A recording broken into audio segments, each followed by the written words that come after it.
All right, moving on to 11.0, new business. I just want to remind the board that there are policies that are on the agenda for first reading tonight, and they will be voted on in February during our second reading. And the first is 11.1, which is the 2021-2022 Board of Trustees meeting calendar. And I believe Ms. Hill is going to lead that conversation.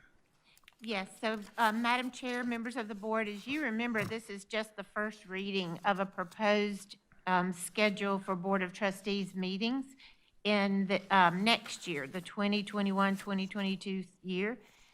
As you remember, the Lexington County School District 1 Board of Trustees meets on the third Tuesday of each month at 7 p.m. The following are the third Tuesdays. I've given you that information in your exhibit. I circled those in green for the calendars that you're looking at. For the most part, it is the third Tuesday formula. However, there is one conflict, and then we're asking for one exception.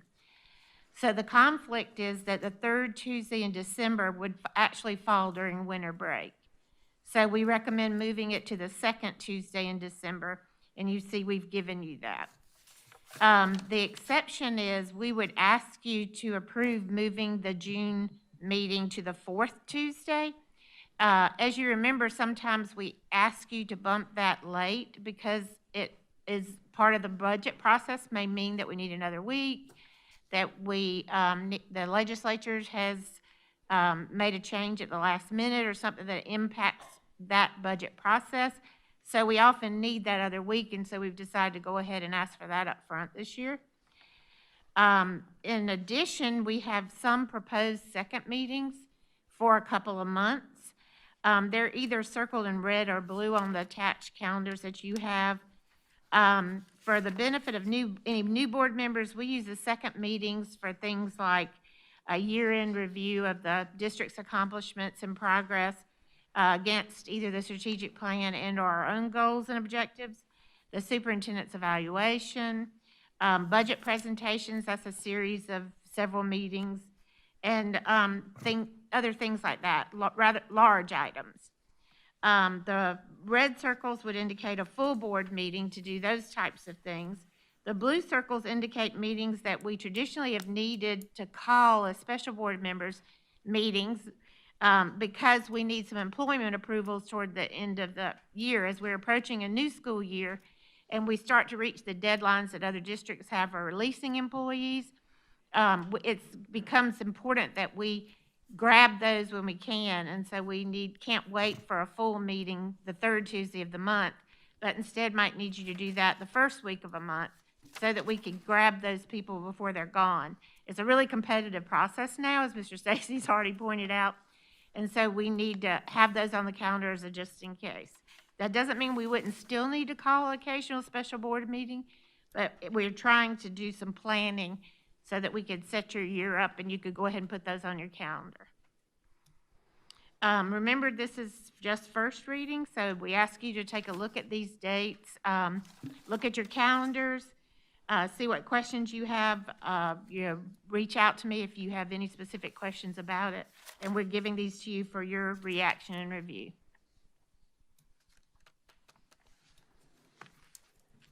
So this is Jada. I have a question. Why is the April 19th meeting moving to April 26th? So that is the exception. That would be when we give the first reading of the budget. And so we were asking for extra time for that.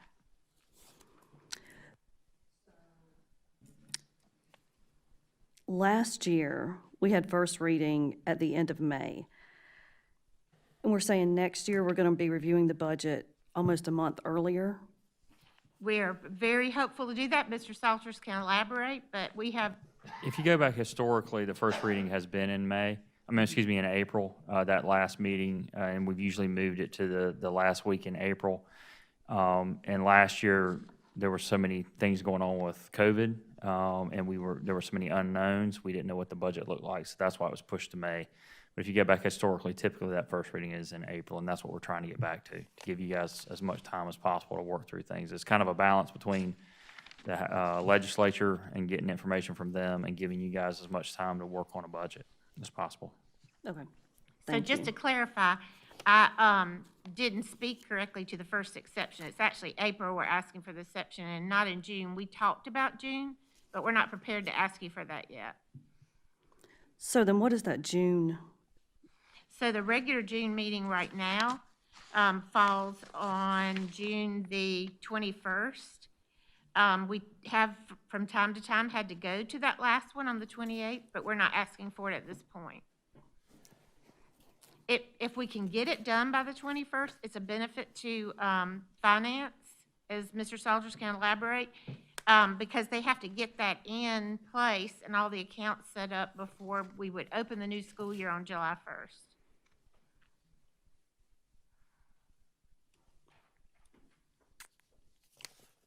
Okay, I just know last year when we had this conversation, we had a whole lot of extra meetings.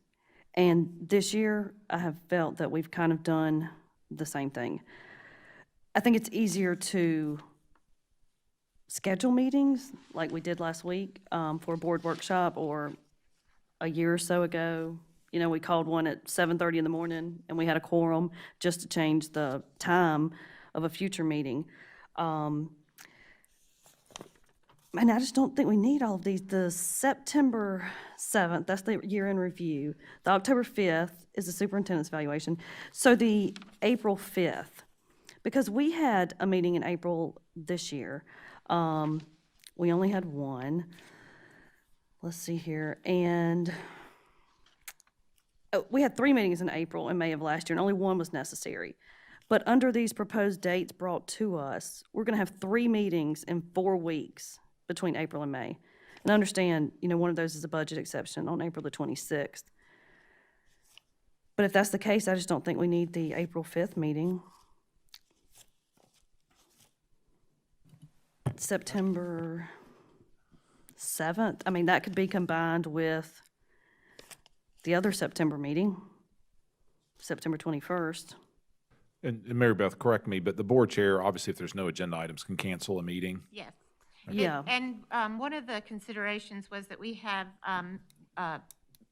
working board members, so they have, you all have jobs outside of this too, so we were trying to get these on your calendar to make it a little easier on you. The only problem here is when we schedule them, we don't cancel them, and we had this conversation last year. So, I mean, if you look back at a couple of agendas, for instance, let's see here, on September 17th, we called a meeting, we got an update on the instructional model,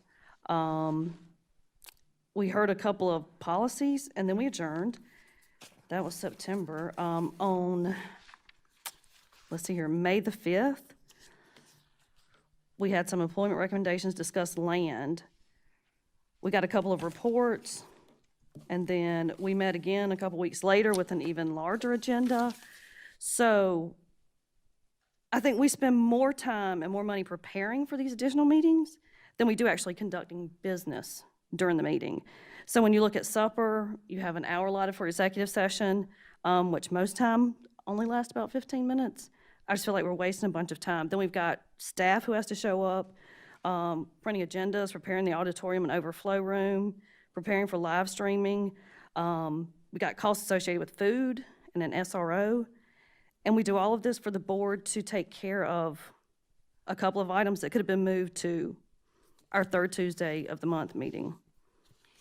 So because it's on the calendar, we just don't cancel it, whereas it's easier to add a date if we need it. So Well, that's just, Just to correct you, Ms. Garris, we did cancel one this year, and we did eliminate some months where we would traditionally have had a second one. So we eliminated a second meeting in August, we eliminated some others because of the considerations that you're saying in general.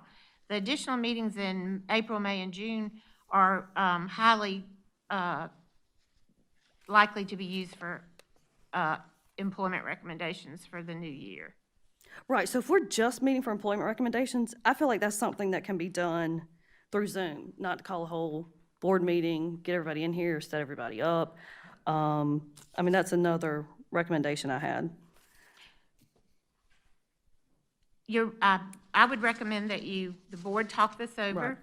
And you express your opinions to each other, and then we'll come back for second reading. And if you have some corrections that you'd like to make, we can handle those then. All right, thank you, Ms. Hill.